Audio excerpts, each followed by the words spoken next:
Assalamualaikum warahmatullahi wabarakatuh. Apa kabar teman-teman semua? Saya harap teman-teman semua dalam keadaan sehat walafiat. Amin, amin ya rabbal alamin. Nah, pada video kali ini, kami dari kelompok 3 Sejarah Peradaban Islam akan menjelaskan kepada teman-teman semua tentang kekhalifahan Umayyah. Sebelum membahas lebih lanjut, izinkan kami memperkenalkan diri kami terlebih dahulu. Saya sendiri, Yulia Imanita, sebagai ketua kelompok ini dengan NIM 0702202109.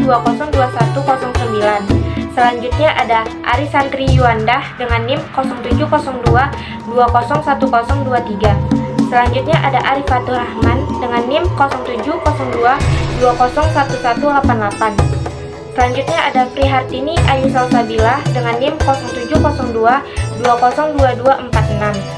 Selanjutnya yang terakhir ada Naila Umniati dengan NIM 0702202248. Baiklah, langsung saja kita mulai penjelasan materi kami tentang kekhalifahan Umayyah. Sejarah berdirinya Khalifah pertama, tahun berdiri dan proses berdirinya Bani Umayyah. Bani Umayyah adalah kekhalifahan Islam pertama setelah Khulafaur Rasyidin atau kekhalifahan kedua setelah wafatnya Nabi Muhammad SAW. Kekhalifahan ini didirikan pada tahun 661 Masehi. Pendiri sekaligus Khalifah pertama Bani Umayyah adalah Muawiyah bin Abu Sufyan atau sering disebut Muawiyah I. Sejarah lahirnya kekhalifahan Bani Umayyah diawali dengan krisis yang terjadi pada masa pemerintahan Khulafaur Rasyidin.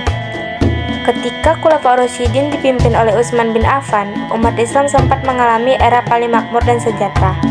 Namun, pada periode kedua kepemimpinannya, terjadi perpecahan dan pemberontakan karena jabatan-jabatan strategis di pemerintahan diberikan Utsman kepada keluarganya dari Bani Umayyah. Pada tahun 655 Masehi, sekitar 1.500 orang bahkan datang ke Madinah untuk memprotes kebijakan Utsman. Utsman kemudian dibunuh oleh para demonstran yang menyerbu rumahnya. Khalifah Ali bin Abi Thalib atau 655 sampai dengan 660 Masehi yang berkuasa setelahnya berusaha mengatasi pemberontakan dengan menarik para amir yang sebelumnya diangkat oleh Utsman. Di saat yang sama, tuntutan untuk membalas dendam atas pembunuhan Utsman pun meningkat hingga meletuslah Perang Jamal atau Perang Untah pada tahun 656. Setelah itu, muncul seruan lain untuk membalas dendam atas kematian Utsman, yaitu dari Muawiyah I. Ali memerangi pasukan Muawiyah dalam Perang Siffin. Perang Siffin diakhiri dengan tahkim atau penyelesaian perkara, yang ternyata tidak menyelesaikan masalah, bahkan menimbulkan perpecahan menjadi 3 golongan politik, yaitu Muawiyah, Syiah, dan Khawarij. Setelah Ali terbunuh oleh salah satu golongan, Khulafaur Rasyidin resmi berakhir. Berdirinya dinasti Bani Umayyah dilatar belakangi oleh sebuah peristiwa penting dalam sejarah umat, yaitu Amul Jamaah. Setelah Ali wafat, kepemimpinan sebenarnya sempat dilanjutkan oleh putranya Hasan. Namun, setelah beberapa bulan, Hasan mundur dari posisinya demi mendamaikan kaum muslim yang kala itu sedang dilanda beragam fitnah, dimulai sejak terbunuhnya Utsman bin Affan, Perang Jamal, pertempuran Siffin, terbunuhnya Ali bin Abi Thalib, dan pengkhianatan dari orang-orang Khawarij dan Syiah. Hasan memilih berdamai dengan menyerahkan kepemimpinannya pada Muawiyah I. Perdamaian antara keduanya inilah yang disebut dengan Amul Jamaah atau Tahun Persatuan. Peristiwa ini ditandai dengan prosesi penyerahan kekuasaan dari Hasan kepada Muawiyah I di Kufah. Dengan demikian, dimulailah kekuasaan Bani Umayyah. Bani Umayyah kemudian mengubah pemerintahan yang awalnya demokratis menjadi monarki atau sistem pemerintahan berbentuk kerajaan. Khalifah yang menonjol pada masa Bani Umayyah. Yang pertama, Muawiyah bin Abi Sufyan. Ia berkuasa pada tahun 41 sampai 60 Hijriah atau 661 sampai 680 Masehi. Pada masa pemerintahannya, ia berhasil menaklukkan Tunisia, Khurasan sampai Sungai Oxus, dan Afghanistan sampai ke Kabul. Kedua, Abdul Malik bin Marwan yang berkuasa pada tahun 65 sampai 86 Hijriah atau 684 sampai 705 Masehi. Pada masa pemerintahannya, ia berhasil mendudukan Malkanabad, Bukhara, Khwarezmiyah, Fergana, dan Samarkand.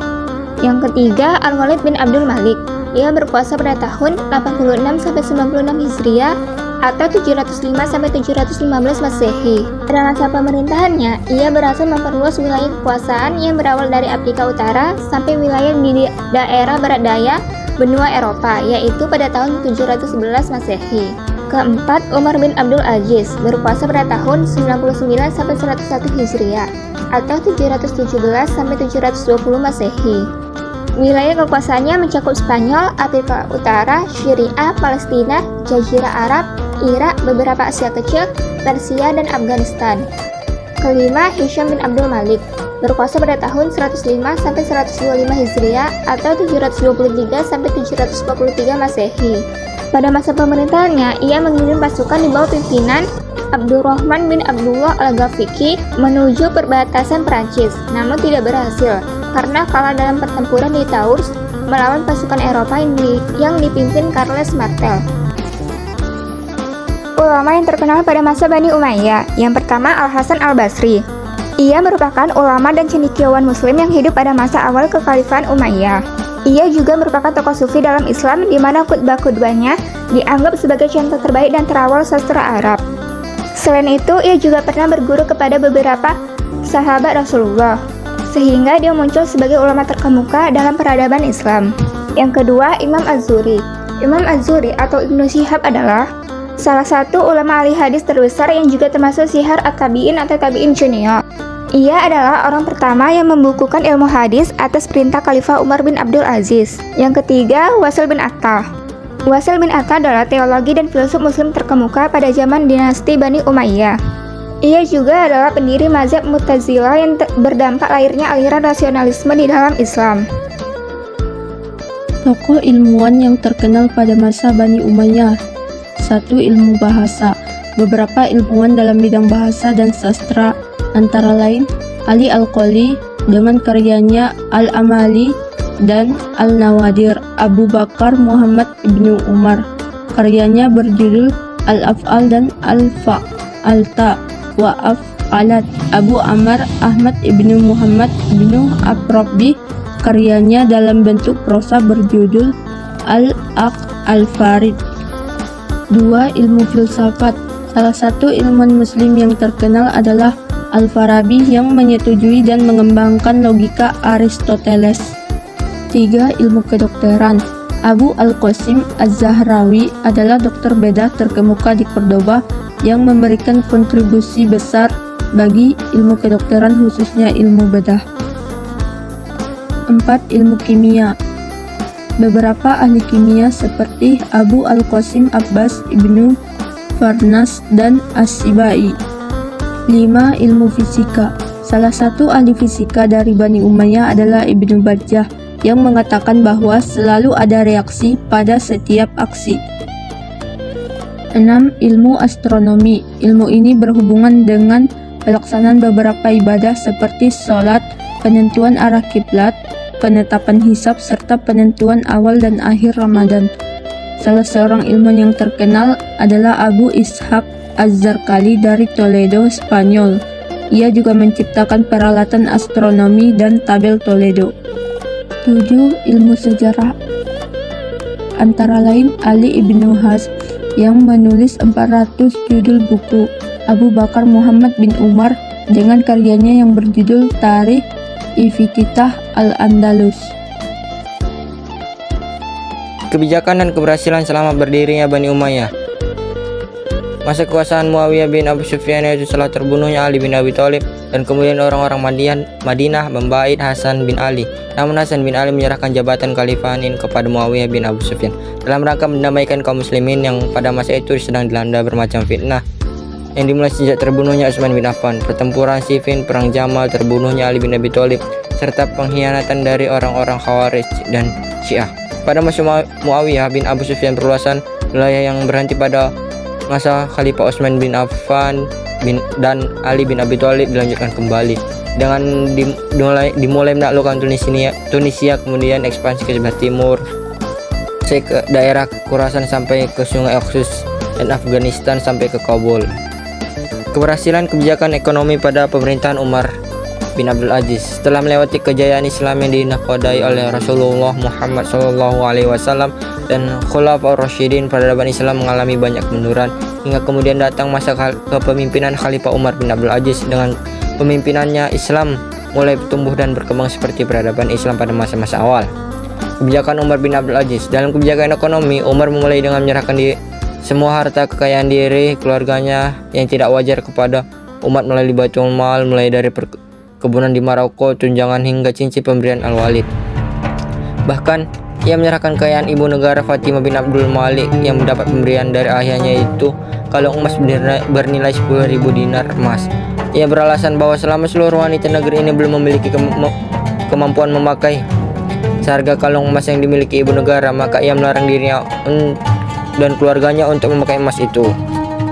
Kebijakan Umar bin Abdul Aziz pada awal kepemimpinannya meliputi: 1. Tidak memperluas daerah kekuasaan Islam tetapi fokus pada keamanan masyarakat demi mewujudkan ketenangan dan kesejahteraan masyarakat.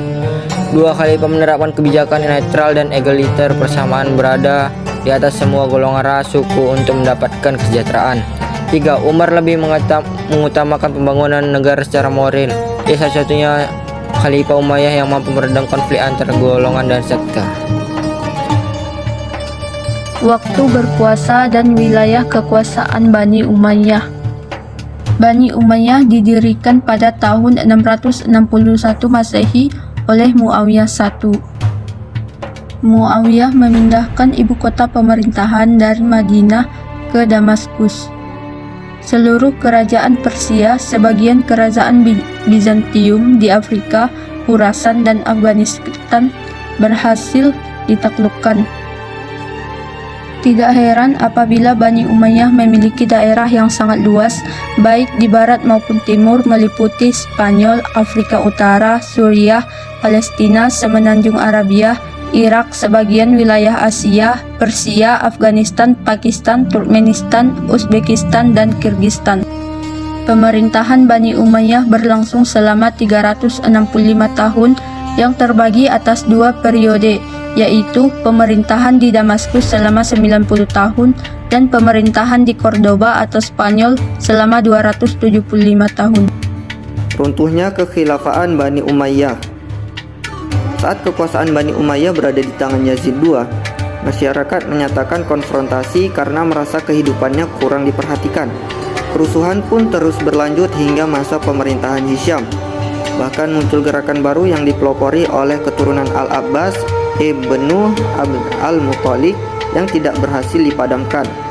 Gerakan ini mendapat dukungan penuh dari Bani Hashim dan golongan Syiah dan kaum Mawali yang merasa dikelas-duakan oleh pemerintahan Bani Umayyah. Setelah Hisham wafat, khalifah-khalifah selanjutnya tidak hanya lemah, tetapi juga bermoral buruk.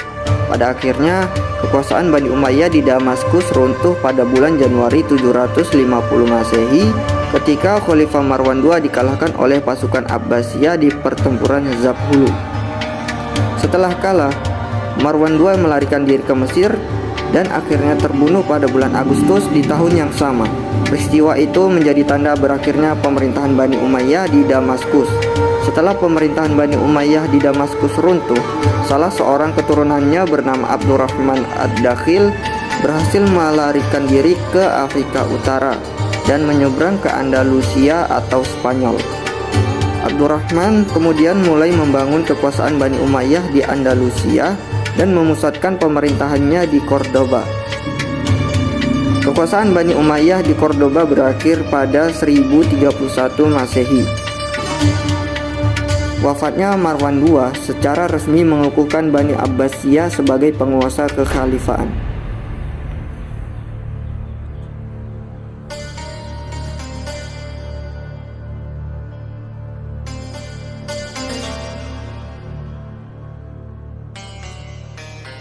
Baiklah, mungkin itu saja yang dapat kami jelaskan kepada teman-teman semua. Semoga bermanfaat bagi kita semua.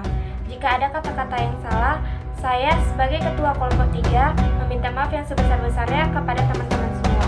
Saya akhiri dengan wassalamualaikum warahmatullahi wabarakatuh.